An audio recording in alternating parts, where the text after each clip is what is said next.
The legislative session may be over, but the governing decisions are far from done. A veto session is slated for June 20th, mainly for the must-pass budget that the governor vetoed.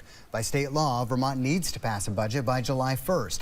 But there's a coalition of 17 House progressives and Democrats who may not go along with the override. They want more money for homeless programs. In our last hour, Senate President Pro Tem Phil Baruth said the governor vetoed a budget with the emergency funds in it to help homeless Vermonters transition out of hotels. And he called the governor's claim that the proposed budget would cost Vermont households $1,200 a year fake.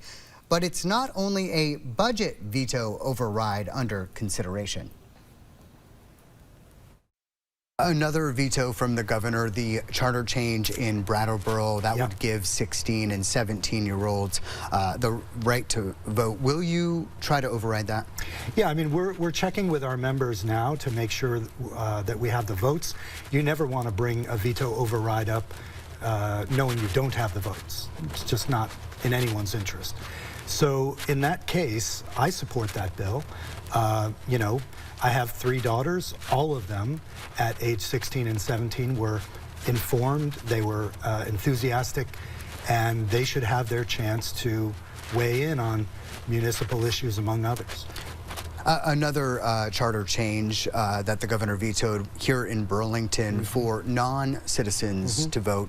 Will that one be taken up? Do you have the votes there? Same answer. So, you know, I think both of those Burlington charter changes, our voting coalition on them shifts a little bit. Some people were a little leery about the 16-year-olds, some a little leery about people who are residents, but not necessarily citizens. And so those vote counts will shift. We'll be checking in with all of our members and updating our vote counts. And, you know, if you and I talk again a week before that session, I can tell you absolutely what we're going to be bringing up. The governor also vetoed a pay raise for lawmakers. Right. Will you have enough votes to override that? I believe we will. I had to smile when the governor issued that veto because the governor makes just shy of $190,000 a year. The average legislator makes 14. So, you know, granted, he's the governor and we are lowly legislators, but almost 200,000 versus almost 15,000. So we were bumping our salary a bit, but I found it more than a little rich, no pun intended, that he would call us out on raising our salary when the governor of Maine makes 60,000 a year, has more people in his state. Our governor, again, makes more than 3 times that. We're still waiting to see if the governor vetoes any other bills. Any on your veto watch right now? Yeah, so 2. H217, which is the child care bill, a genuinely historic investment in child care and an attempt to get rid of what we call the child care deserts, the places in the state where you can't find slots for your kids. What we've done is to put in a 0.44% payroll tax. That goes into a fund that subsidizes parents, making it affordable for them, subsidizes the compensation for child care workers, making it a career that they want to stay in. And all of that is necessary, but the governor has said he'll veto based on that tiny payroll tax.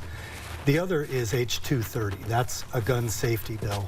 It includes safe storage, a 72-hour cooling off period for the purchase of a gun, and an expanded extreme risk protection order statute that would allow family members, if they're threatened by a family member with a gun, to get an ERPO order to remove that weapon. The governor has said he will veto that bill. Because he says there are constitutional questions about it, right? Yes, that's his stated belief, post-Bruin. But he said the same thing years ago when we passed a waiting period. He doesn't like the idea that anyone would have to wait any amount of time to get a weapon.